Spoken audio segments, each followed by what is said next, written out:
ॐ अज्ञानतिमिरन्धस्य ज्ञानाञ्जनशलाकया चक्षुरुन्मिलितं येन तस्मै श्रीगुरवे नमः। वन्देऽहं श्रीगुरोः श्रीयुतपदकमलं श्रीगुरून् वैष्णवांश्च श्रीरूपं साग्रजातं सहगणरघुनाथान्वितं तं सजीवं साद्वतं सावधूतं परिजनसहितं श्रीकृष्णचैतन्यदेवं श्रीराधाकृष्णपादान् सहगणललिता श्रीविशाखान्वितांश्च।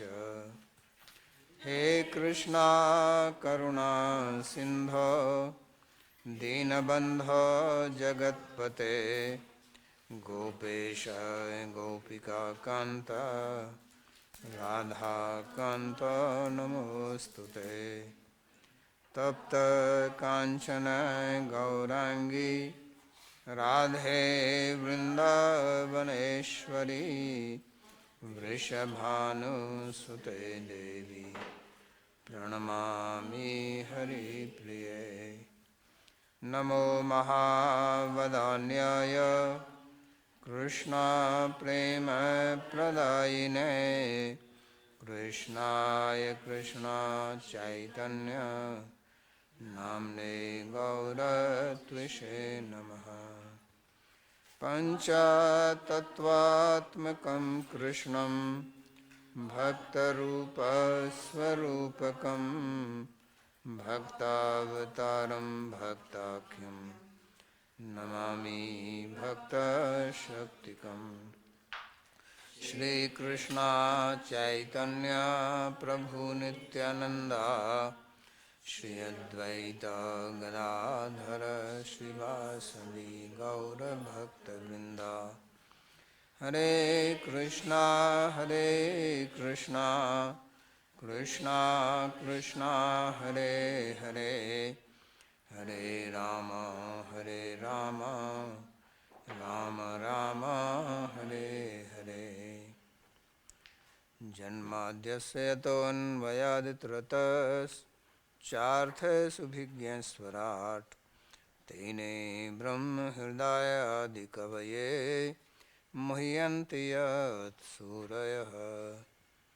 तेजो वारिमृदां यथा विनिमयो यत्र त्रिसर्गो मृषा धाम्ना स्वेन सदा निरस्तकुहकं सत्यं परं धीमहि।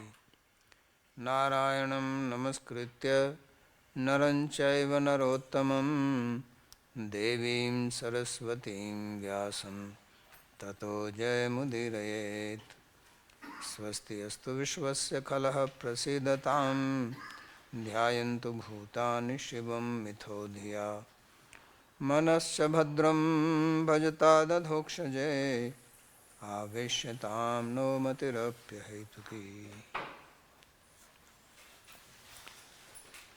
आप सभी का स्वागत है आज के इस गीता के प्रवचन में।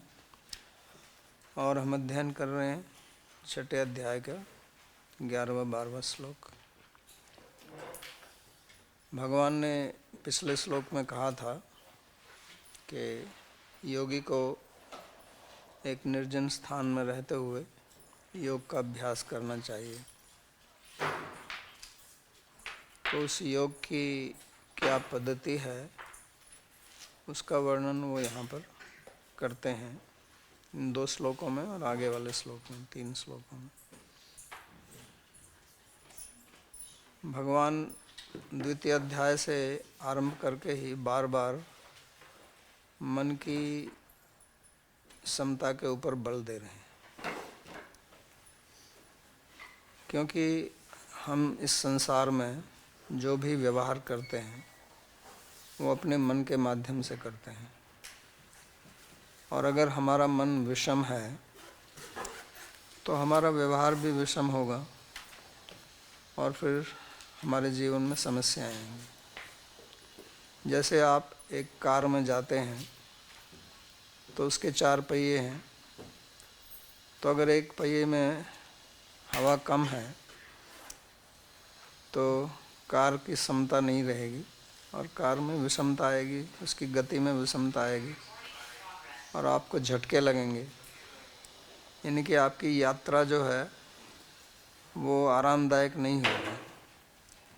तो इसी प्रकार हमारा जीवन जो है वो भी मन, बुद्धि, चित्त और अहंकार, ये 4 पहियों पर चलता है। तो उनमें अगर विषमता होगी तो हमारे जीवन की यात्रा भी आरामदायक नहीं होगी। और वो विषमता का मूल कारण 4 में से मन है, क्योंकि मन जब विषम होता है तो फिर सब कुछ विषम हो जाता है। तो इसलिए भगवान ने 5वें अध्याय में कहा था, अहि इहैव तैर्जित सर्ग येषां साम्ये स्थितं मनः निर्दोषम ही समम ब्रह्म तस्मात् ब्रह्मणि ते स्थिता। उन्होंने यहाँ तक कहा कि अगर किसी का मन समता की स्थिति में है तो उसकी स्थिति ब्रह्म में है, क्योंकि वास्तव में समता की स्थिति ब्रह्म की है। भगवान ब्रह्म वो समता की स्थिति में रहते हैं, वो किसी राग द्वेष से प्रभावित नहीं होते हैं, क्योंकि वो तो आध्यात्मिक हैं, उनका 3 गुणों के उनका ऊपर कोई प्रभाव नहीं पड़ता है। तो इसलिए बार बार जो कर्मयोग का वर्णन उन्होंने किया 2, 3, 4, 5वें अध्याय में, तो वहाँ समता की बात उन्होंने की कि किस प्रकार से आप अपनी बुद्धि का उपयोग करके अपने मन को समता की स्थिति में रखें। तो वहाँ उन्होंने बुद्धि का प्रयोग पर बहुत बल दिया था। 2 अध्याय में भी कहा, 3 में भी कहा, 4 में भी। यहाँ एक दूसरी एक विधि बताते हैं जिसको ध्यान योग की विधि कहते हैं, कि उसका भी अभ्यास करके आप मन को समता की स्थिति में रख सकते हैं। और इसका मतलब ये नहीं है कि दोनों अलग अलग हैं, यानी कि दोनों को एक साथ नहीं किया जा सकता है। हम इसका भी अभ्यास कर सकते हैं और प्राय करके जो भी जिस किसी भी मार्ग पर चलता है उसको कुछ ध्यान का अभ्यास करना ही पड़ता है, चाहे वो मंत्र का जप करे, चाहे ये योग सूत्र के अनुसार जो विधि बताई है उसके अनुसार ध्यान करें। तो वो सभी आध्यात्मिक मार्गों में आता है। तो उसी का वर्णन यहाँ पर करते हैं और यहाँ वास्तव में ये कर्मयोग के अंदर ही वो बता रहे हैं, क्योंकि पहले 4 अध्याय में उन्होंने अनेक प्रकार के यज्ञों का वर्णन किया। तो वहाँ भी उन्होंने कहा था प्राणापान सम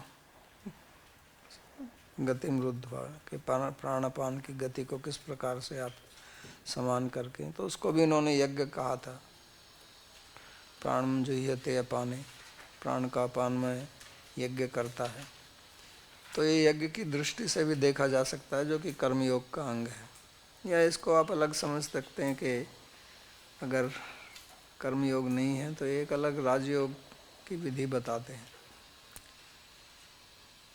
तो यहाँ पर कहते हैं, शुचौ देशे प्रतिष्ठाप्य स्थिरम आसनम आत्मनः नात्युच्छ्रितम नाति नीचम चैलाजिन कुशोत्तरम तत्र एकाग्रम मनः कृत्वा यत चित्तेन्द्रिय क्रियः उपविश्य आसने युञ्ज्याद योग आत्म विशुद्ध है। स्वच्छ और पवित्र स्थान में योगी को अपने लिए एक ऐसा स्थिर आसन स्थापित करना चाहिए जो न अधिक ऊंचा हो एवं न अधिक नीचा हो, और जो कुछ घास से बना हो जिसे मृग चर्म और मुलायम कपड़े से ढका गया हो। उस आसन पर बैठकर मन को एक बिंदु पर स्थिर करते हुए मन और इंद्रियों को संयमित करके उसे हृदय की शुद्धि के लिए योग का अभ्यास करना चाहिए। तो इन 2 श्लोकों में भी बात वो मन को नियंत्रित करने की ही कह रहे हैं। यत चित्त इंद्रिय क्रिया, तो अपने चित्त इंद्रियों की किस प्रकार से नियंत्रण में रखा जाए, मन को किस प्रकार से नियंत्रण में रखा जाए। लेकिन उसको नियंत्रण में रखने के लिए कुछ बाहरी चीज़ों को भी वो बता रहे हैं जिनका प्रभाव हमारे ऊपर पड़ता है। क्योंकि जैसा हम जानते हैं कि इस शरीर के अंदर मन, बुद्धि, चित्त, अहंकार, इंद्रियां सब स्थित हैं, और ये सारी एक इकाई है, सब एक दूसरे से संबंधित है और सबका एक दूसरे पर प्रभाव पड़ता है। मन का शरीर के ऊपर प्रभाव पड़ता है, शरीर का मन के ऊपर प्रभाव पड़ता है, उसी प्रकार इंद्रियों का प्रभाव पड़ता है। और इतना ही नहीं, जो हमारा बाहर का वातावरण है उसका प्रभाव भी हमारे ऊपर पड़ता है। तो उसकी विधि को यहाँ बता रहे हैं कि किस प्रकार से हम अपने लिए एक अनुकूल परिस्थिति पैदा करें ताकि हमारा मन जो है व्यर्थ की चीज़ों से प्रभावित ना हो। क्योंकि कुछ चीज़ें ऐसी हैं जो हमारे मन को शांत रखती हैं, कुछ ऐसी हैं जो अशांति पैदा करती हैं। तो बाहर की चीज़ें भी हालांकि वो स्थूल हैं, कोई देश है, कोई जगह है, उसका मन से क्या संबंध है? तो उसका भी संबंध है, क्योंकि हम इस संसार के अंग हैं, तो इस संसार की बाहरी चीज़ें भी हमारे अंदर को प्रभावित करती हैं। तो इसलिए वहाँ उन स्थूल चीज़ों का भी वो वर्णन करते हैं यहाँ पर कि आप ऐसे स्थान में रहें जो शुद्ध हो। क्योंकि उदाहरण के तौर पर जैसे कोई व्यक्ति है और उसकी रोग अवरोधक क्षमता बहुत कम है, इम्यूनिटी, तो उसको थोड़ा सा भी वातावरण बदलने से परेशानी होती है, बीमार हो जाता है। ज़्यादा सर्दी हो, ज़्यादा गर्मी हो या कुछ बैक्टीरिया वायरस अंदर चला जाए तो तुरंत उसको परेशानी होती है, क्योंकि उसकी क्षमता बहुत कम है। तो इसलिए उसको बहुत सावधानी रखनी पड़ती है। और अगर किसी की रोग अवरोधक क्षमता बहुत बलवान है तो वो इन सब चीज़ों को सहन कर लेगा, उसके ऊपर इनका कोई प्रभाव नहीं पड़ेगा। तो इसी प्रकार अगर हमारा अपने मन के ऊपर ज़्यादा नियंत्रण नहीं है तो हमको छोटी छोटी चीज़ें भी प्रभावित करती हैं। यानी कि आप किस स्थान पर हैं, किस जगह पर हैं, कैसे लोगों से मिलते हैं, कैसा भोजन करते हैं। हालांकि ये सब स्थूल चीज़ें हैं, लेकिन ये सब हमको प्रभावित करती हैं, क्योंकि इनकी अपनी अपनी एक तरंग होती है और वो तरंगें हमारे ऊपर प्रभाव डालती हैं। तो इसलिए भगवान उसका भी उपदेश देते हैं। जो उच्च कोटि के योगी हैं या सिद्ध व्यक्ति हैं वो कहेंगे अरे इससे क्या फ़र्क पड़ता है, आप कहीं भी चले जाओ, देश में क्या होता है। वो कहेंगे इस प्रकार से कि यहाँ बैठो या वहाँ बैठो, सब तो एक जगह ही तो है ये, ऐसा भी वो बोलेंगे। तो वो कह रहे हैं वो ठीक है उनके लिए, लेकिन एक व्यक्ति जिसका मन बहुत चंचल है उसके लिए वो ठीक नहीं है। तो अनेक बार ऐसा होता है कि कुछ लोग ज्ञान देते हैं दूसरों को, लेकिन वो दूसरों के लिए उपयोगी नहीं होता, क्योंकि वो दूसरों की व्यवस्था, उसकी स्थिति को देखकर नहीं बोला गया है। तो एक उपदेशक जो अच्छा उपदेशक होता है वो वही होता है जो दूसरों की परिस्थिति को देखकर उसको उपयोगी ज्ञान दे, ताकि वो उसका उपयोग करके लाभ उठा सके। और अगर आप उसको ऐसा ज्ञान देंगे आपका ज्ञान ठीक हो, ऐसा नहीं है। वास्तव में जो ऊंची स्थिति पर है उसका स्थान वगैरह का कोई प्रभाव नहीं पड़ता। जैसे किसकी अगर रोग अवरोधक क्षमता बहुत है तो कहेगा क्या फ़र्क पड़ता है, इसको खाओ या उसको खाओ। आयुर्वेद कहता है रात को दही मत खाओ, तो कहेगा मैं तो रोज़ खाता हूँ, मेरे को कुछ नहीं होता। तो वो उसके लिए ठीक है। लेकिन दूसरा जिसकी पाचक शक्ति बहुत कमज़ोर है तो उसके ऊपर वो नुकसान करेगी अगर वो रात को दही खाता है तो, क्योंकि दही जो गुरु होता है, भारी होता है पचाने में। तो इसलिए भगवान बहुत करुणा करके हमारी स्थिति को देखकर हमको बताते हैं कि हमको कैसे स्थान पर रहकर ध्यान का अभ्यास करना चाहिए। तो इसलिए वो कहते हैं कि सबसे पहले शुचौ देशे प्रतिष्ठाप्य स्थिरम आसनम आत्मना, कि आपका जो देश है यानी कि जहाँ आप रहते हैं, जहाँ आप ध्यान करेंगे, तो वो शुचि होना चाहिए, शुद्ध होना चाहिए। तो शुद्ध जो है वो दो प्रकार से होता है, एक तो स्वाभाविक शुद्ध होता है और एक संस्कार के द्वारा शुद्ध किया जाता है। तो स्वाभाविक शुद्ध स्थान है, जैसे कोई तीर्थ स्थान है, नदी का किनारा है, या कोई वन है, तालाब है, गौशाला है, मंदिर है, तो ये स्थान स्वाभाविक ही शुद्ध माने जाते हैं। भगवान ने 11वें अध्याय में ये कहा है कि वनम तु सात्विको वासो ग्रामो राजसुच्यते तामसम द्यूत सदनम मन्निकेतम तो निर्गुणम। तो कहते हैं कि वन जो है वो सात्विक है, गांव राजसिक है, और द्यूत सदन जहाँ पे द्यूत क्रीड़ा लोग करते हैं या मद्यपान करते हैं तो वो तामसिक है। और मेरा जो निकेतन मंदिर भगवान का, या भगवान का निकेतन उनका धाम जैसे वृंदावन धाम, अयोध्यापुरी, तो वो निर्गुण है, गुणातीत है। तो वो बताते हैं कि किस प्रकार से अलग अलग स्थान का अलग अलग प्रभाव होता है, क्योंकि जो प्रकृति के 3 गुण हैं वो सब चीज़ में व्याप्त हैं। ऐसी कोई वस्तु नहीं है, यानी कि समय भी कभी गुणों से संबंध है। दिन में रजस रहता है, सुबह शाम सात्विक, रात को तमस। इसलिए हमारे जो त्यौहार आते हैं उनको बहुत ध्यान से, एकादशी कब मनाई जाए, व्रत कब रखा जाए, तो समय ही तो है ना, उसका मुहूर्त तो देखा जाता है। नहीं तो क्या फ़र्क पड़ता है? कोई कह सकता है कि इससे क्या होता है, रोज़ तो सूर्य निकलता है, रोज़ ऐसे ही दिन छिपता है, इससे कौन सा फ़र्क पड़ता है? नहीं, वो आम आदमी की दृष्टि से कोई फ़र्क नहीं पड़ता, लेकिन आध्यात्मिक दृष्टि से, धार्मिक दृष्टि से उसका बहुत प्रभाव होता है। तो अलग अलग प्रकार की शक्ति या अलग अलग प्रकार की तरंगें समय के अनुसार, देश के अनुसार, व्यक्ति के अनुसार बदलती रहती हैं। दूसरे व्यक्तियों का भी प्रभाव हमारे ऊपर पड़ता है, हम देखते ही हैं। ये किसी व्यक्ति को देखकर मन में एक प्रसन्नता होती है, किसी व्यक्ति को देखकर मन में अप्रसन्नता होती है। तो ऐसा क्यों होता है?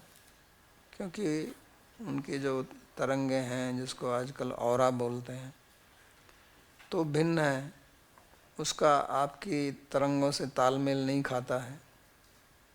ऐसा नहीं है कि हर एक व्यक्ति को देख के हर एक सबको ही प्रसन्नता होती है, सबको ही अप्रसन्नता होती है। सबका अलग अलग स्वभाव है। तो यहाँ वो बताते हैं कि पहले आपको एक शुद्ध देश में जाना चाहिए। वृक्ष हैं, जैसे पीपल का पेड़ है, तुलसी का वन है, तो ये शुद्ध माने जाते हैं। आंवला है।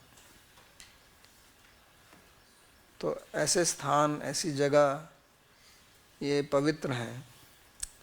और दूसरी पवित्रता जो हम अपने संस्कार से करते हैं, जहाँ रहते हैं वो स्थान भी है, लेकिन वहाँ कूड़ा कचड़ा पड़ा हुआ है, तो वो भी साफ रहना चाहिए, सात्विक वातावरण के लिए। किसी स्थान को साफ रखना, शुद्ध रखना, ताकि आपका मन जो है प्रसन्न रहे उसको देख के। क्योंकि गंदगी होगी तो उससे मन में अप्रसन्नता आती है, प्रभाव पड़ता है उसका। ये तो हम देखते ही हैं, कहीं भी कूड़ा पड़ा हो तो उसको देखकर मन में एक प्रकार से घृणा पैदा होती है। और उसमें भी अगर कोई आपका स्थान, उसको आप गाय के गोबर से लीपें तो उसकी अलग तरंगें होती हैं, उसमें बहुत शुद्धता रहती है। इसलिए हरि भक्ति विलास में जब मंत्र सिद्धि की बात की गई है तो वहाँ उन्होंने कहा है कि गौशाला में आप मंत्र का जप करें, क्योंकि गाय बहुत पवित्र प्राणी है और उसका हर अंग, हर वस्तु, उसका मूत्र, उसका गोबर सब पवित्र है। तो वो सहायता करता है आपकी आध्यात्मिक उन्नति में। तो इसलिए स्थान का संस्कार हो, वो साफ रहे, तो उससे एक प्रकार की विशेष सहायता मिलती है हमें अपने ध्यान में। और यहाँ भगवान देश की बात कर रहे हैं, तो ये देश जो है ये एक उपलक्षण है दूसरी चीज़ों का भी। लोग कैसे हैं, किन लोगों के साथ आप व्यवहार करते हैं, किन लोगों के साथ में रहते हैं, किन वस्तुओं को आप व्यवहार में लाते हैं, तो उसका भी असर पड़ता है। कुछ चीज़ें हैं धातु की बनी हुई हैं, कुछ जिनको क्या बोलते हैं, पत्थर, हीरे जवाहरात, सोना चांदी, तो इनको शुद्ध माना जाता है, और कुछ उनको अशुद्ध माना जाता है, जैसे प्लास्टिक। तो अब हर चीज़ में प्लास्टिक है। तो इसलिए ये सब उपलक्षण हैं। लोग हैं, आप भक्तों का संग करते हैं तो उसका अलग प्रभाव है, आप भक्तों का संग करते हैं उसका अलग प्रभाव है। तो इसलिए देश से हमें दूसरी वस्तुओं को भी समझना होगा। फिर वो कहते हैं कि आपका जो आसन है वो स्थिर होना चाहिए, स्थिरम आसनम। तो पतंजलि योग सूत्र में भी स्थिरम सुखम आसनम ऐसा कहा है कि आसन वो है, दो गुण बताए उन्होंने आसन के। आसन तो बहुत हैं, लेकिन यहाँ प्राय करके जो हम अपने ध्यान में आसनों का प्रयोग करते हैं वो उसको पद्मासन, सिद्धासन और सुखासन, 3 हैं। तो उसमें बैठकर आप अपना ध्यान करें, और आसन वो ऐसा होना चाहिए कि वो स्थिर हो, यानी कि आप थोड़ी देर बैठें फिर आपके हाथ पैर दर्द करने लगें। तो अगर बैठे हैं और आपका घुटना दर्द करता है, आपकी जंघा दर्द करती है, तो फिर आप ध्यान नहीं कर सकेंगे, क्योंकि आपका मन जो है वो दर्द की तरफ जाएगा, स्वाभाविक है। तो इसलिए आसन जो है वो ऐसा हो जो सुखपूर्वक आप बैठ सकें उसमें। जितने समय आपको ध्यान करना है उतने समय आप ऐसे आसन में बैठें कि उससे आपके मन को कोई विक्षेप पैदा ना हो। तो वो अब प्रत्येक व्यक्ति को देखना पड़ेगा कि कौन सा आसन मेरे लिए ठीक है। तो ज़्यादातर योगी लोग जो हैं वो पद्मासन में बैठते हैं या सिद्धासन में बैठते हैं, या सीधा सुखासन, क्रॉस लेग जिसको बोलते हैं, उसमें बैठते हैं। तो आसन जो है वो भी स्थिर हो, और वो दूसरा आसन उसको भी बोलते हैं जिस पर आप बैठते हैं, कोई वस्तु है तो वो भी आसन आपका अपना होना चाहिए। जिसके लिए कहा ना कि चैलाजिन कुशोत्तरम, आसन कैसा हो, सबसे नीचे कुशाग्रास, कुशा एक प्रकार की घास होती है, तो उससे बना हुआ, पहले हर एक धार्मिक कृत्य में उसी का प्रयोग किया जाता था। अब तो हर जगह प्लास्टिक प्रभु आ गए हैं, तो हर चीज़ में आसन भी प्लास्टिक का। तो कुशा को बहुत शुद्ध माना जाता है।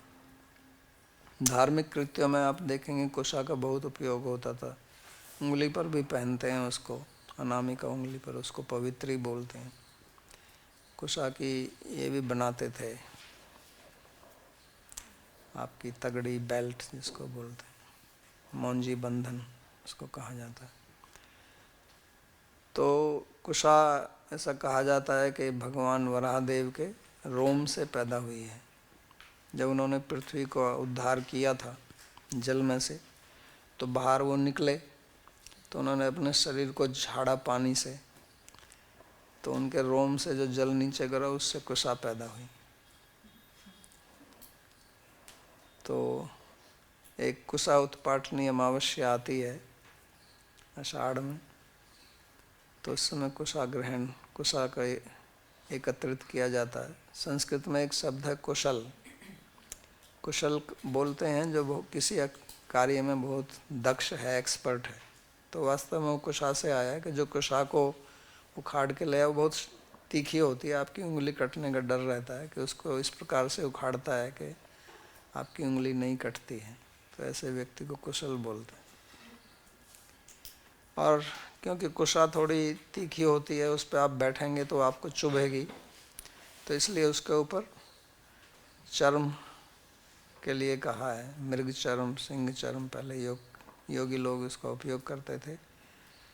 तो हम वैष्णव लोग हैं, हम चर्म का प्रयोग नहीं करते हैं, तो उसके ऊपर एक ऊनी कंबल डाल दीजिए, ऊनी वस्त्र, और उसके ऊपर चैल, चैल बोलते हैं कोई रेशमी कपड़ा, बहुत नरम मुलायम।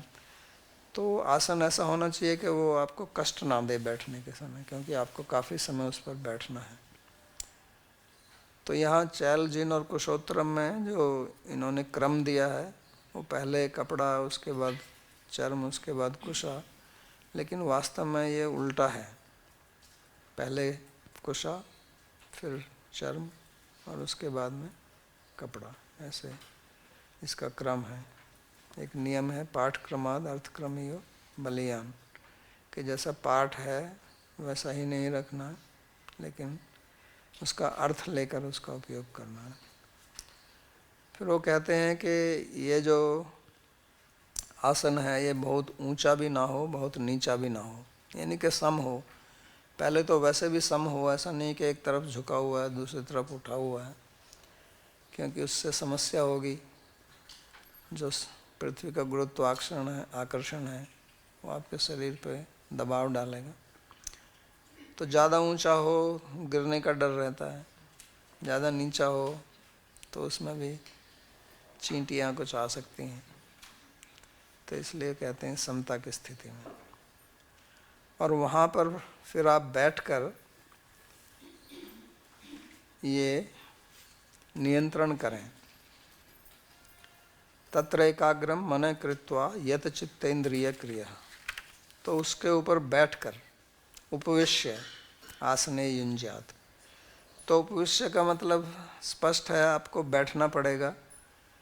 तो ध्यान जो है वो चल के नहीं होगा, दौड़ के नहीं होगा, खड़े खड़े नहीं होगा।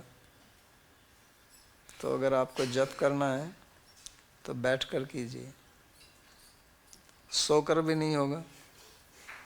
कुछ लोग सोकर भी करना चाहते, तो लेट कर भी नहीं, सोकर भी नहीं, खड़े होकर भी नहीं, चल कर भी नहीं, दौड़ कर भी नहीं, उछल कर भी नहीं, आसन के ऊपर बैठकर।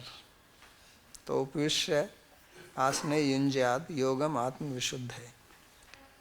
तो उस पर बैठकर आपको ध्यान करना है, क्योंकि जैसा मैंने पहले कहा, हमारा मन और हमारा शरीर ये सब आपस में संबंधित हैं। तो अगर आपका शरीर चंचल होगा तो मन भी चंचल हो जाएगा। तो अगर आप चलेंगे, चलना मतलब शरीर की चंचलता, तो मन भी फिर आपका स्थिर नहीं रहेगा। और क्योंकि हमको मन को स्थिर रखना है, तो इसलिए पहले आसन को स्थिर बनाना है। तो स्थूल से सूक्ष्म की तरफ जाना है, पहले स्थूल को स्थिर करना है, और उससे फिर आपका सूक्ष्म जो है वो मन, वो स्थिर होगा। तो इसलिए योग में पतंजलि का जो अष्टांग योग है उसमें पहले आसन इसलिए कराता है ताकि आपका शरीर जो है वो सध जाए। वास्तव में उसका ध्यान से कोई संबंध नहीं है। अष्टांग योग में जो अंत के 3 अंग हैं, धारणा, ध्यान, समाधि, वही वास्तव में ध्यान के अंग हैं। जो पहले 5 हैं वो उनके सहायक हैं, वो आपको तैयार कर रहे हैं ध्यान के लिए। तो ये भी एक तैयारी है, क्योंकि जब आप कुछ काम करते हैं, मानो आपको लिखना है, तो आपका लिखने वाला पेन ठीक होना चाहिए, जहाँ बैठते हैं वो जगह ठीक होनी चाहिए।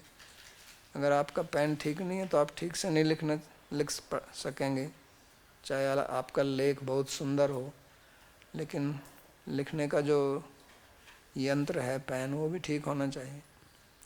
तो इसी प्रकार क्योंकि हमको ध्यान करना है, तो उसमें हम शरीर वो भी हमारा सहायक है। तो इसलिए कहते हैं कि बैठकर, और यत चित्त इंद्रिय क्रिय, तो हमको अपनी इंद्रियां, अपना चित्त, इन सब को नियंत्रित करना है। तो बैठकर एक संकल्प करना है कि मैं इतने समय अभी अपना ध्यान करूँगा, जप करूँगा, और इस समय मेरे को और कोई क्रिया नहीं करनी है। तो ऐसा नहीं है कि आप ध्यान भी करें, वीडियो भी देखें, कुछ पढ़ें भी, तो वो सब नहीं करना है। वो एक ही क्रिया करनी है।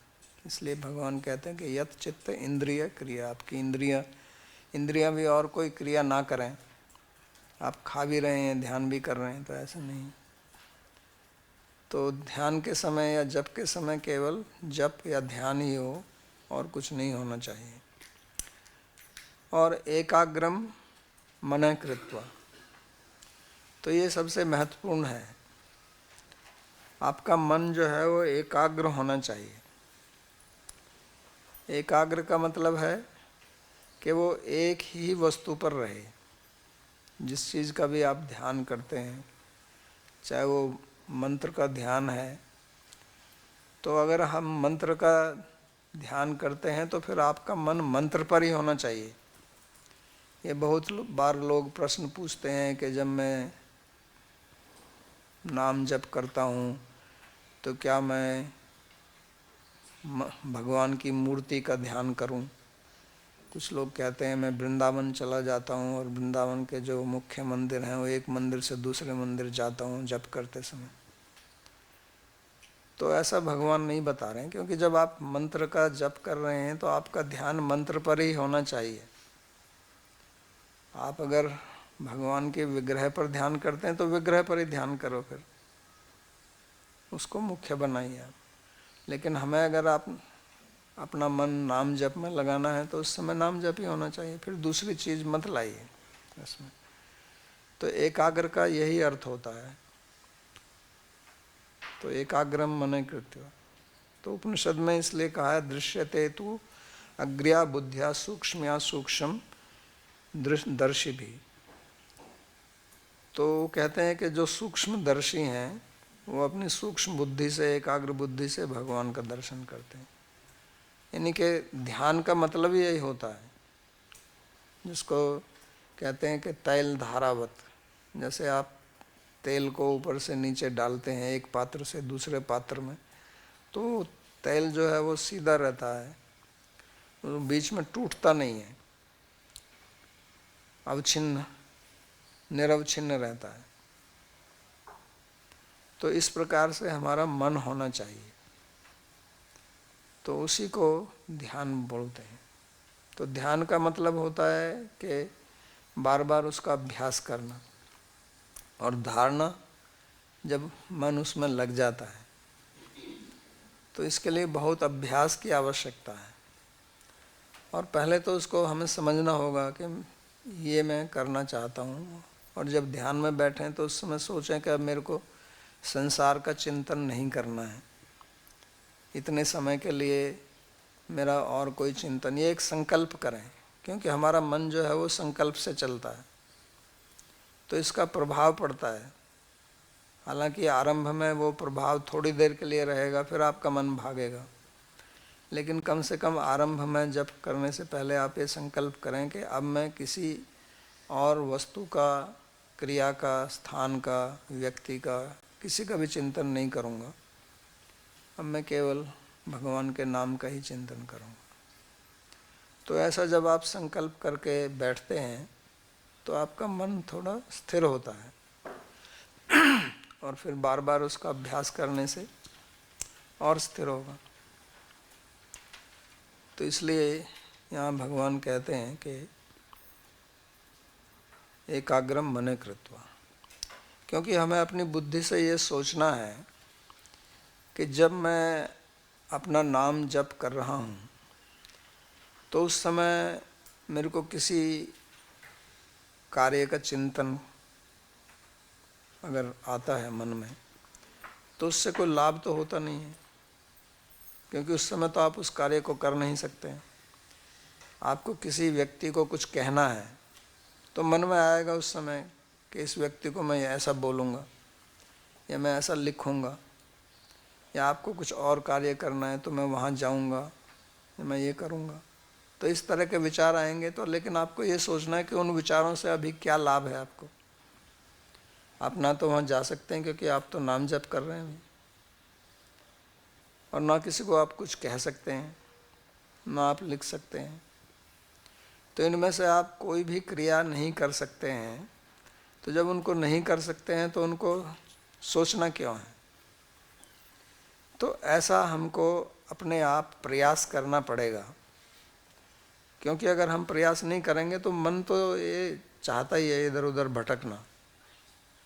जैसा इसी अध्याय में आगे अर्जुन कहेंगे, चंचलम ही मना कृष्ण, कि मन तो बहुत चंचल है,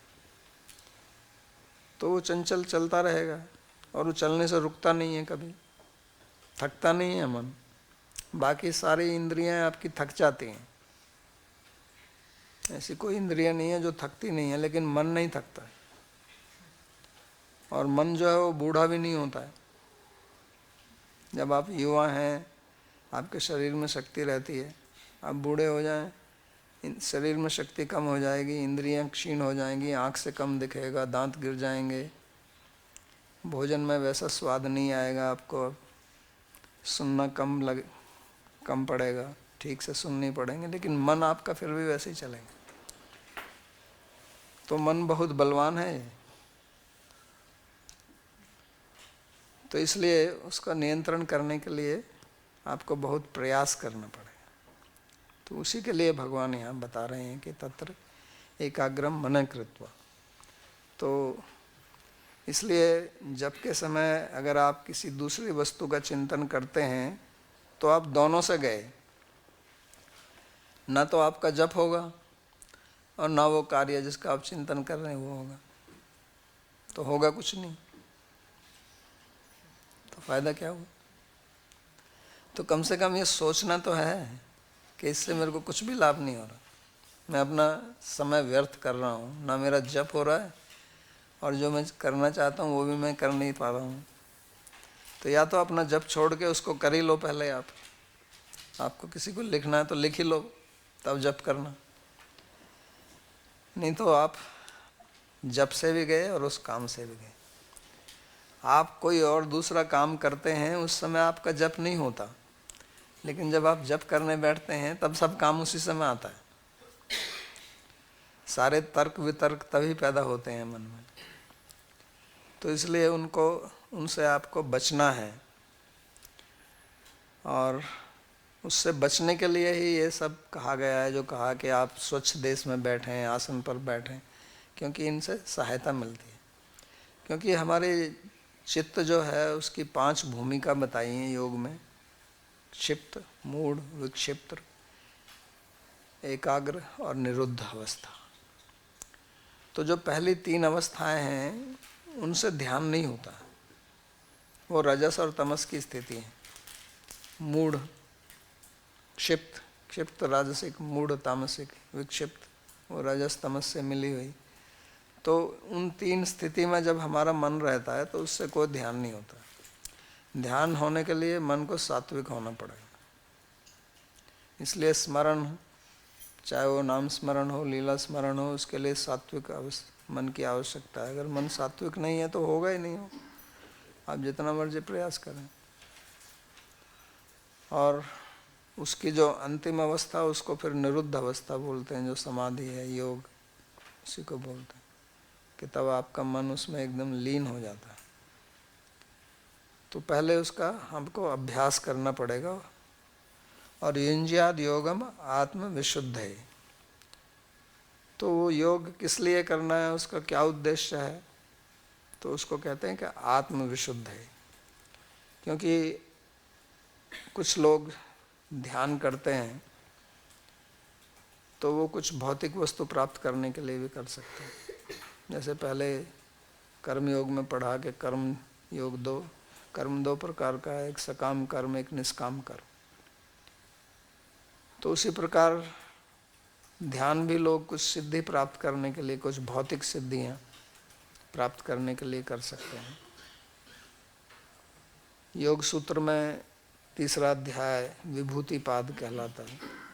तो उसमें पतंजलि जी ने अनेक प्रकार की सिद्धियों का वर्णन किया है कि कैसे आप दूसरे का मन पढ़ सकते हैं, दूर की चीज़ देख सकते हैं, दूर की वाणी को सुन सकते हैं, आप पूर्व जन्म का ज्ञान प्राप्त कर सकते हैं, दूसरे लोगों की यात्रा कर सकते हैं। तो अनेक प्रकार की सिद्धियां वहाँ पर हैं। आप पशु पक्षियों की भाषा को समझ सकते हैं। ये जो पशु पक्षी हैं ये भी आपस में वार्तालाप करते हैं, ये अभी आधुनिक विज्ञान ने भी सिद्ध किया है। तो योग सूत्र में पहले से ही लिखा हुआ है कि आप उनकी भाषा भी समझ सकते हैं कि वो क्या आपस में बात कर रहे हैं। लेकिन वो कहते हैं कि ये जो सिद्धियां हैं इस प्रकार की, ये समाधि में अवरोधक हैं। ते समाधो उपसर्गा व्युत्थाने सिद्धय। कहते हैं कि जितनी भी सिद्धियां हैं ये समाधि में, यानी कि जो आपका अंतिम उद्देश्य जो आप प्राप्त करना चाहते हैं उसमें ये सब अवरोधक हैं। लेकिन जो आपकी सांसारिक अवस्था है उसमें ये सिद्धियां हैं, यानी कि उसमें आप उसका कुछ लाभ उठा सकते हैं। कहने का मतलब है कि ये जितनी भी सिद्धियां हैं इनसे आध्यात्मिक लाभ कुछ नहीं हो सकता। आध्यात्मिक लाभ इनसे प्राप्त आप नहीं कर सकते हैं, क्योंकि ये सब भौतिक हैं। 11वें अध्याय भागवतम के 11वें अध्याय में भगवान कृष्ण ने भी अनेक सिद्धियों का वर्णन किया है। वहाँ भी वो सब कहते हैं कि सब प्राकृतिक हैं। तो उससे आपको आध्यात्मिक कुछ प्राप्त नहीं होगा, लेकिन वो बहुत रोचक लगती हैं, मन को आकर्षित करती हैं कि मेरे पास ऐसी शक्ति हो तो मैं दूसरों को ऐसे प्रभावित करूं, क्योंकि उससे लोग प्रभावित होंगे आपसे। जैसा आप देखते हैं कि कुछ लोगों के पास में कुछ इस प्रकार की सिद्धियां होती हैं तो उससे लोग प्रभावित होते हैं, लेकिन उसमें अध्यात्म जैसी कोई चीज़ नहीं है, कुछ भी नहीं है, लेकिन आम आदमी उससे प्रभावित हो जाता है। तो इसलिए पतंजलि स्वयं कहते हैं कि ये जितनी भी विभूतियाँ हैं, जितनी भी सिद्धियाँ हैं, ये केवल रोड़ा है हमारे मार्ग। तो वो आएंगी, आ सकती हैं, तो उनको वो कहते हैं कि उनकी परवाह मत करो, आएँ जाएँ कुछ भी करें, आप अपने मार्ग पर स्थिर रहें। तो इसलिए वो कहते हैं कि इनकी तरफ आप ध्यान ना दें, क्योंकि सिद्धि प्राप्त हो जाएगी तो उससे एक अहंकार होगा, और अहंकार क्या होगा कि मैं बहुत बड़ा योगी हूँ, मेरे पास इस प्रकार की सिद्धि है, और फिर अहंकार के कारण आप कुछ ना कुछ तो दूसरों को परेशान करेंगे उससे, अपने गर्व के कारण, और कुछ नहीं तो दूसरों का अपमान करेंगे। तो वही फिर पतन का कारण बन जाता है। तो इसलिए उसके ऊपर ध्यान नहीं देना है। फिर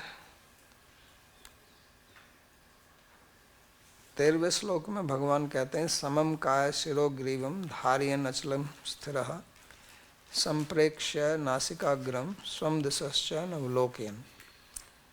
तो वो कहते हैं कि शरीर, सिर और गर्दन को सीधा तथा अचल रखते हुए, स्थिर रखकर दृष्टि को नाक के अग्रभाग पर टिकाए हुए, बिना इधर उधर देखे हुए।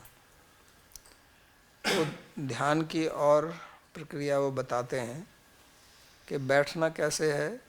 तो कहते हैं कि आपका शरीर और सिर और गर्दन ये सीधी होनी चाहिए एक लाइन में।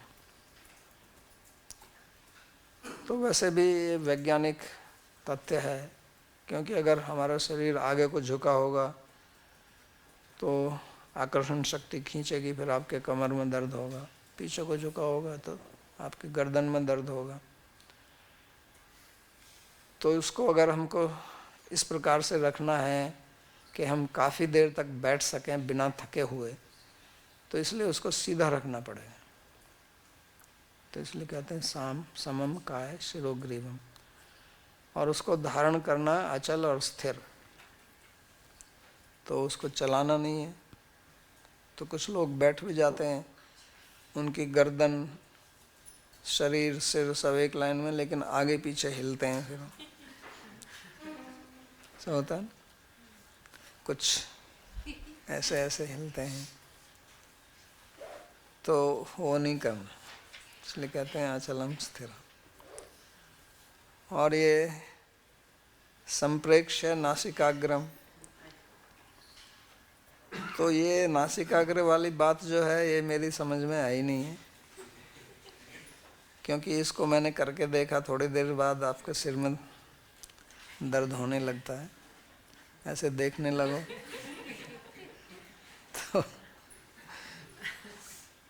तो मैं जो समझा हूँ कि वो नासिकाग्र का मतलब है कि आगे देखना,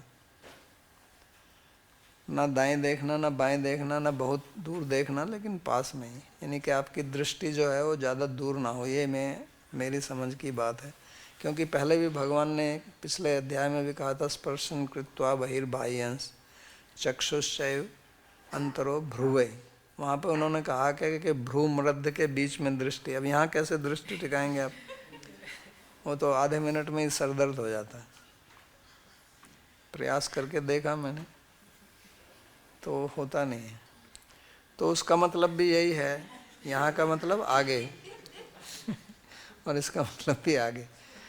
तो मैं गलत भी हो सकता हूँ, भगवान कह रहे हैं, लेकिन उसका क्या अर्थ है? मैंने सारी टीकाएं खोजी, 8-10 संस्कृत की टीकाएं, प्रसिद्ध टीकाएं, शंकराचार्य, रामानुजाचार्य, मध्वाचार्य, किसी ने कोई इस पर कुछ लिखा नहीं है। खाली ओशो लिखता है, लेकिन वो कहता है कि नहीं, नाक के आगे ही करो। तो वो कहता है कि इस नाक के आगे अगर आप ध्यान करोगे तो आप हिप्नोसिस में चले जाओगे और आपको पता चलेगा कि ये सारा संसार जो है ये सब मिथ्या है, ऐसा उसका कहना है। तो वो इसका वास्तविक अर्थ इतना ही ले रहा है कि नासिका अग्र का मतलब नासिका अग्र ही है, ऐसी। और किसी ने कुछ नहीं लिखा है। मैंने बहुत हिंदी की टीकाएं देखी कि इसका अर्थ है क्या वास्तव में नासिकाग्र, क्योंकि इसको करने जाओ तो होता नहीं है। तो मेरी समझ यही आई है कि इसका अर्थ है आगे देखना। अब वास्तव में क्या है ये तो भगवान जाने, अर्जुन जाने, उसे हनुमान भी जाने या योगी लोग जाने। और फिर वो कहते हैं कि दिशाश्च नवलोकयन, तो शरीर के साथ में आपकी आँखें जो हैं वो भी स्थिर रहनी चाहिए, कि इधर उधर नहीं देखना है। क्योंकि आप शरीर को स्थिर कर दें, ऐसा देखें आपकी गर्दन, शरीर और सिर सब एक लाइन में हैं, लेकिन आपकी आँखें इधर उधर चल रही हैं, ऐसा तो संभव है ना। तो कहते हैं कि ऐसे नहीं करना है दृष्टि को, इसलिए वहाँ पे कहा दिशस्य नवलोकयन, और स्थिर होकर रहना है।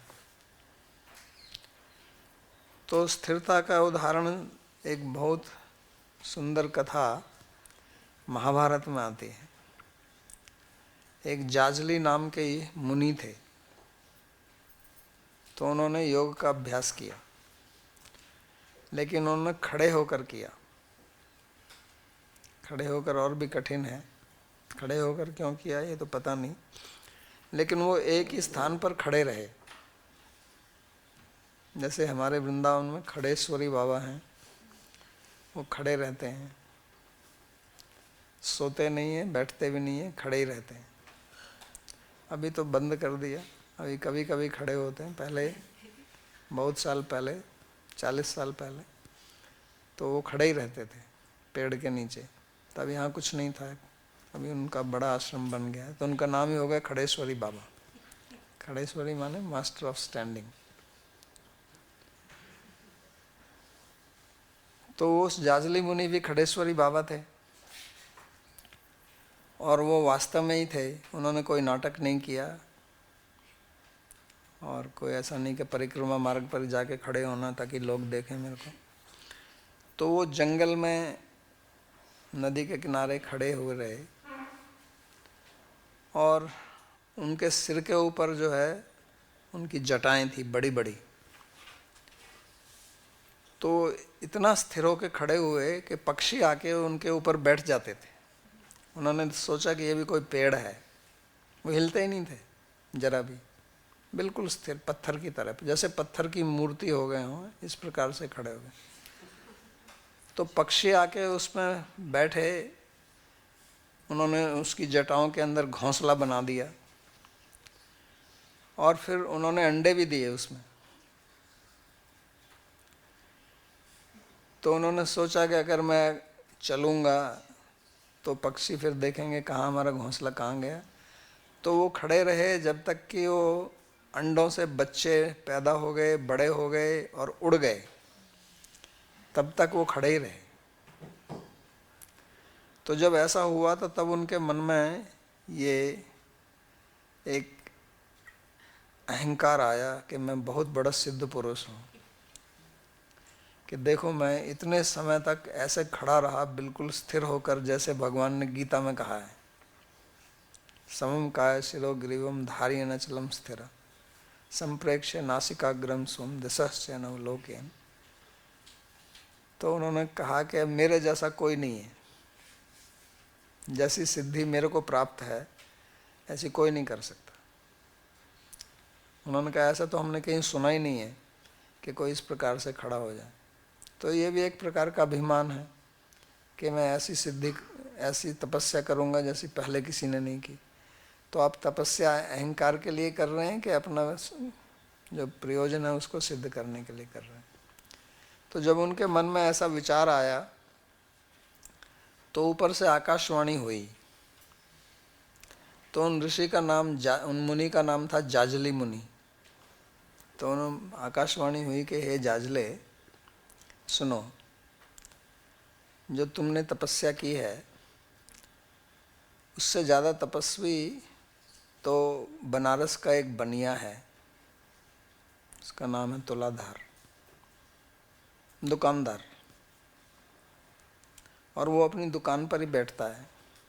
तो जाजली को बड़ा झटका लगा कि ये कैसे संभव है, मैं यहाँ सब कुछ छोड़कर बगैर खाए पिए तपस्या कर रहा हूँ और वो बनारस में अपने घर रह कर दुकान कर रहा है, वो मेरे से बड़ा कैसे हो जाएगा। तो उसके मन में इच्छा जागृत हुई कि मैं जाके मिलूँ उससे।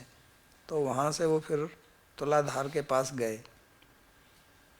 तो जैसे वो उनके पास पहुँचे तो तुलाधार ने कहा आइए आइए जाजली जी, हम तो आपकी इंतज़ार में बैठे हुए थे।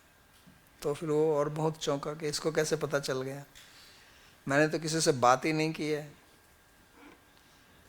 तो फिर उन्होंने पूछा कि आपको कैसे पता है। तो फिर उसने, तुलाधार ने उनको धर्म का उपदेश दिया और उसमें बताया है कि धर्म का मतलब कोई ज़रूरी नहीं है कि आप गृहस्थ में रहकर धर्म नहीं कर सकते हैं और आपको जंगल में ही जाना है, और आप गृहस्थ छोड़ के संन्यास होंगे तो काफ़ी संभावना है कि आपके अंदर अहंकार आए कि मैं गृहस्थ से अच्छा हूँ, और हम तो गृहस्थ हैं तो हमारे अंदर वो अहंकार आएगा ही नहीं।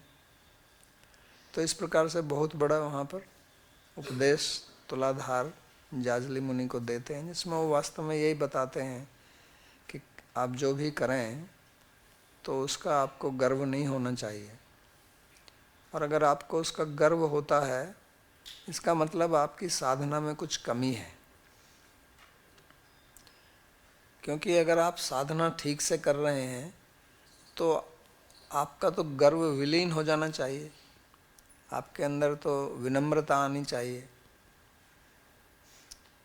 और अगर साधना करके आपको उसका गर्व हो रहा है कि मैं इनसे अच्छा हूँ, और उसका फिर आप चारों तरफ ढिंडोरा भी पीटो कि देखो मैं इस प्रकार की साधना करता हूँ और ये लोग नहीं करते हैं, तो फिर आपकी साधना की कोई भी कीमत नहीं है, आध्यात्मिक कोई कीमत नहीं है।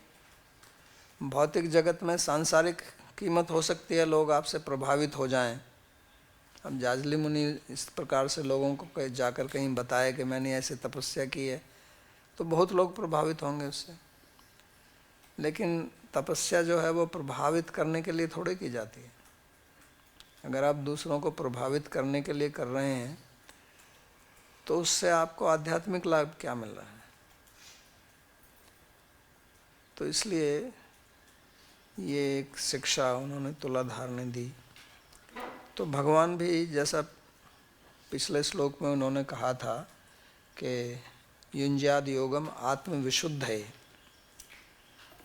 कि हमें अपनी आत्मा की शुद्धि माने मन की शुद्धि, आत्मा तो शुद्ध ही है।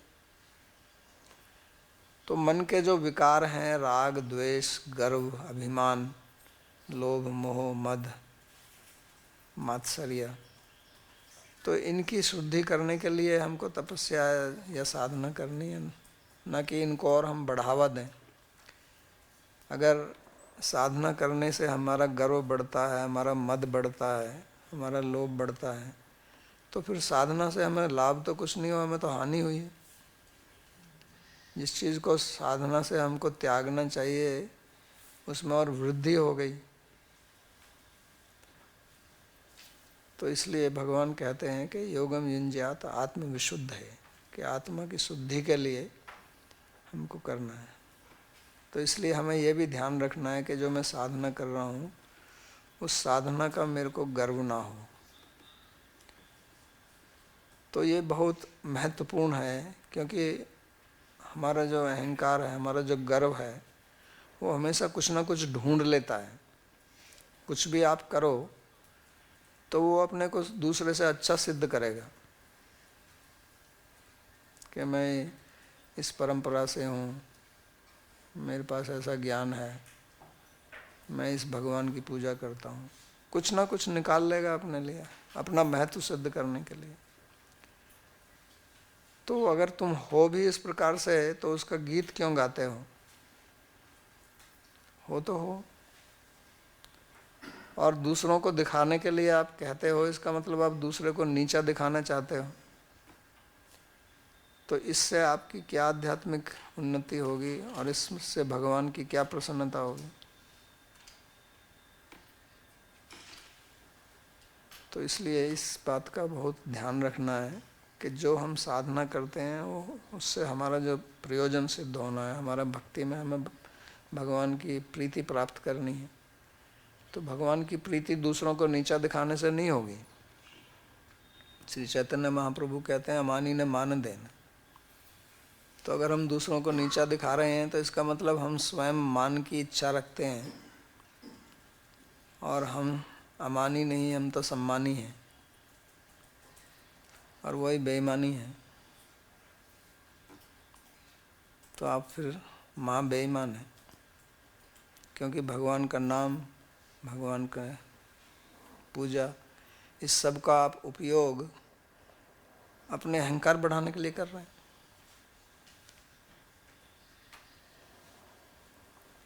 तो इससे भगवान की कोई प्रशंसा नहीं होने वाली।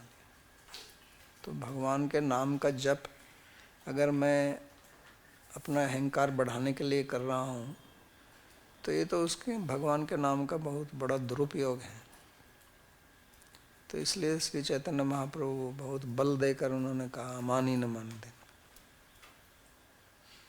तो इसकी सावधानी हमको रखनी है। और ये मैं इसलिए ऐसा बोल रहा हूँ कि ऐसा होता है, ये हमारा सभी का अनुभव है कि हम अपनी श्रेष्ठता सिद्ध करना चाहते हैं दूसरों से, और अपनी श्रेष्ठता सिद्ध करना वो वास्तव में भगवान को बिल्कुल भी पसंद नहीं है।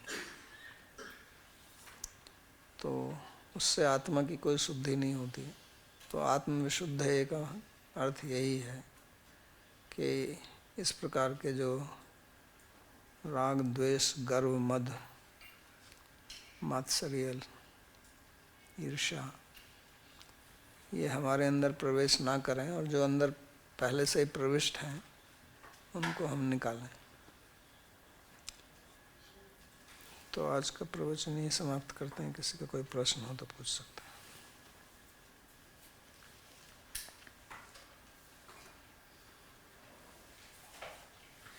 नरेश जी का प्रश्न है, भावजी, प्रहलाद महाराज नवधा भक्ति के बारे में वर्णन करते हैं, श्रवणम, कीर्तनम, विष्णु आदि आदि।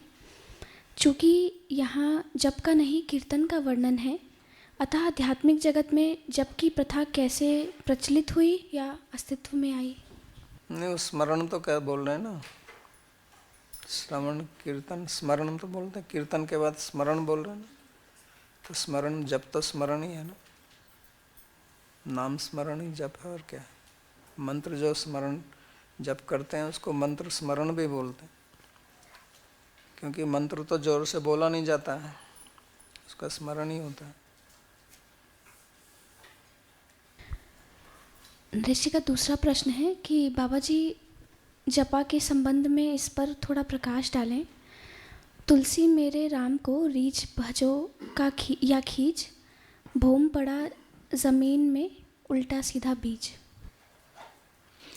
वही मैंने पहले कहा ना, मैंने अपना जो प्रवचन है वो उसी से आरंभ किया था, इसी बात को लेकर। और ऐसे जो प्यार या पद हैं उनको ध्यान में रखते हुए ही मैंने उसको आरंभ किया था। मैंने कहा था कि जो सिद्ध महात्मा हैं वो इस प्रकार के वचन बोलेंगे, लेकिन वो हमारे लिए उपयोगी नहीं है। उसको आप दो दृष्टि से देख सकते हो कि एक तो तुलसी महाराज इसलिए कह रहे हैं ताकि दूसरा आदमी जो जप नहीं कर रहा है और वो सोचता है कि जप करने के लिए मैं योग्य नहीं हूँ, ये तो बहुत कठिन है, तो उसको भी प्रोत्साहित करने के लिए वो बोल रहे हैं कि तुम भी कर सकते हो,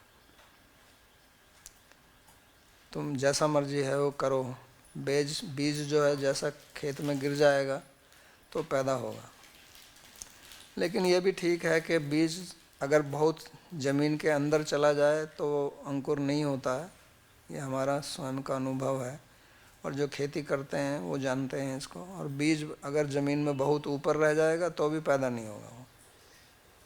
जैसे आप अंकुर भी बनाते हैं, आजकल लोग अंकुरों का सेवन करते हैं, तो उसकी भी विधि है। उसको आप जल में ही डुबो कर रखेंगे या बिल्कुल सूखा रहेगा। तो इसलिए वो कहते हैं दूसरों को प्रोत्साहन करने के लिए, नंबर 1। नंबर 2, वो बता रहे हैं कि भगवान का नाम स्वयं शक्तिशाली है, इसमें हमारी विधि का कोई फ़र्क नहीं पड़ता, ये बताने के लिए। तो जो वक्ता है उसका तात्पर्य हमको समझना चाहिए, और उसका तात्पर्य लोग समझते नहीं हैं। वो किस दृष्टि से और किसको बोल रहे हैं, और फिर उसको उठा के ऐसा ऐसा सब बोलते रहते हैं। तो उससे लोगों को कोई लाभ नहीं होता, बल्कि हानि होती है। लोग फिर सोचते हैं क्या फ़र्क पड़ता है, चलते फिरते जैसे मर्जी तुम आप नाम लेते रहो। तो आप करते रहिए, लेकिन उससे आप जिस उद्देश्य की प्राप्ति करना चाहते हैं उसकी प्राप्ति नहीं होगी। क्योंकि वही तुलसी दास जी जो हैं वो ऐसे जप करते नहीं थे, वो तो बैठ के करते थे। उनका कहीं भी देख लो, इतनी पेंटिंग हमने देखी है, बैठे हाथ में माला लेके जप कर रहे हैं, उल्टा सीधा तो नहीं कर रहे ना वो। तो स्वयं तो ऐसा नहीं कर रहे हैं। तो उन्होंने कब बोला, किस लिए बोला, किस भाव से बोला, किस विचारधारा में वो आप्लावित थे तब बोला, ये सब सोचना पड़ेगा उनको। तो इसलिए जो महापुरुष कुछ इस प्रकार के वाक्य बोलते हैं उनको बहुत सावधानी से समझना चाहिए, और तभी उनको देखना चाहिए कि इसका मेरे लिए क्या उपयोग है। नहीं तो शास्त्र में जो इतनी विधि हैं, जो भगवान ही स्वयं यहाँ विधि दे रहे हैं, तो इसका क्या होगा? इससे तो विरोध हो जाएगा ना उसका। तो इसलिए वो अगर कह रहे हैं तो इसका मतलब उनका भी कुछ उद्देश्य है, और उनका उद्देश्य ये है कि नाम की शक्ति बताने के लिए। लेकिन नाम में वो शक्ति है, लेकिन मेरे अंदर ऐसी योग्यता नहीं है कि वो नाम मेरे को उस शक्ति को प्रकट करे। तो उस मेरे को जो जितना भी बताया गया है, इससे नाम के ऊपर कोई फर्क नहीं पड़ता। ये तो मैं अपनी शुद्धि के लिए कर रहा हूँ। जैसे भगवान ने कहा ना, युंजात आत्म विशुद्ध है, ताकि मैं जो है उस शक्ति को फिर ग्रहण कर सकूं। अगर बारिश हो रही है ऊपर से तो कोई भी चले जाए, गीला होगा, लेकिन अगर आपका बर्तन उल्टा है तो आपको पानी तो नहीं मिलेगा ना उसमें। तो ऐसे ही वो बोल रहे हैं कि नाम तो बारिश की तरह है, उल्टा सीधा जैसे ज़मीन में डालो पैदा हो जाएगा। लेकिन अगर आपकी ज़मीन ही बंजर है, बंजर ज़मीन में आप जितना मर्जी बीज डालो कुछ होने वाला नहीं। तो ऐसे ही हमें अपनी शुद्धता करनी। नवदीप जी पूछते हैं, स्वास्थ्य संबंधी समस्याओं और गतिहीन जीवन शैली के कारण एक ही स्थान पर बैठकर संपूर्ण जप करना कठिन है। क्या हम किसी शांत स्थान पर चलते हुए जप कर सकते हैं? अब उस तरह से नहीं कर सकते हो तो कीजिए, लेकिन प्रयास यही होना चाहिए कि आप बैठकर करें। अगर संभव नहीं है, क्योंकि हमारे शरीर की योग्यता नहीं है, तो फिर जैसा कर सकते हो वैसा कीजिए। उनका ही दूसरा प्रश्न है कि वृंदावन धाम को दिव्य और तीनों गुणों से परे बताया गया है, तो हम आध्यात्मिक रूप से इसका अनुभव कैसे कर सकते हैं? आज के समय में वृंदावन अत्यधिक भीड़ भाड़ वाला और अत्यधिक विकसित प्रतीत होता है। हरियाली का अधिकांश भाग इमारतों से ढक गया है और यमुना जी का जल प्रदूषित है। ये दृश्य मन में अशांति और उदासी पैदा करते हैं। एक भक्त वृंदावन की आध्यात्मिक समझ को उसकी वर्तमान भौतिक स्थिति से कैसे सामंजस्य बिठाए? तो सामंजस्य तो यही है कि जितना भी हो रहा है ये तो आध्यात्मिक नहीं है ना। भौतिक चीज़ तो आध्यात्मिक वस्तु पर प्रभाव नहीं डाल सकती। ये तो आप भी समझेंगे और मानेंगे इस बात को कि कोई चीज़ अगर आध्यात्मिक है तो उस पर भौतिक वस्तुओं का तो कोई प्रभाव नहीं पड़ता है। तो इसलिए जितना भी भौतिक कुछ हो रहा है वो उनके आध्यात्मिक स्वरूप पर इसका कोई असर नहीं पड़ता। ये सब बाहरी है, लेकिन है तो ये दुर्भाग्य की बात, जो कुछ हो रहा है उसमें हम कुछ कर नहीं सकते हैं। तो इसलिए हमको जो उसका स्वरूप वर्णन शास्त्र में दिया गया है उसी पर दृष्टि रखनी चाहिए, ऐसा हमको सोचना, ऐसा भाव हमको रखना चाहिए। प्रणव जी का प्रश्न है, यह प्रक्रिया माला जप के लिए भी उपयोग में लाई जा सकती है? तो मैं इतनी देर से तो अब क्या बोल रहा हूँ, जप और क्या होता है? जप तो माला से ही करते हैं। ये प्रक्रिया आप चाहे किसी वस्तु पर ध्यान करें या जप करें, उसके लिए, दोनों के लिए है। ठीक है, और किसी का कुछ तो नहीं है। ठीक है, प्रार्थना श्लोक। सर्वोपनिषदो गावो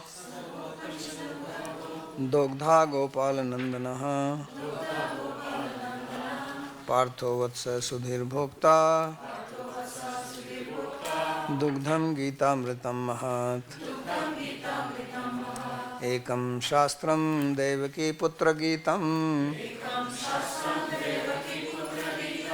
एको देवो देवकी पुत्र एव। एको मंत्रस्तस्य नामानि यानि कर्माप्येकं तस्य देवस्य सेवा। कार्पण्यदोषोपहतः स्वभावः पृच्छामि त्वां धर्मसम्मूढचेताः। यच्छ्रेयस्यात्मनिश्चितं ब्रूहि तन्मे शिष्यस्तेऽहं साधिमां त्वां प्रपन्नम्। यत्र योगेश्वरः कृष्णो यत्र पार्थो धनुर्धरः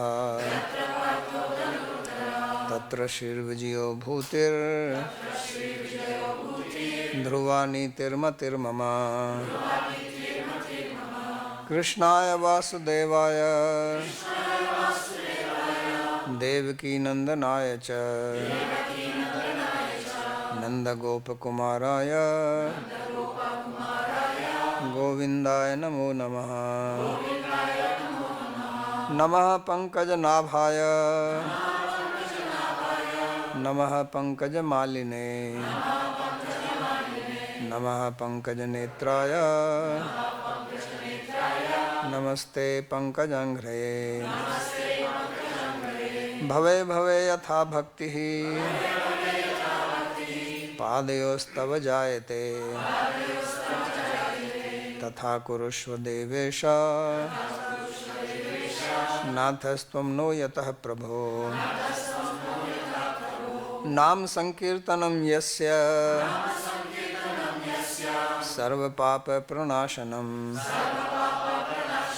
प्रणामो दुःखशमनस्तं नमामि हरिं परम्। हरि ओम तत्सत्।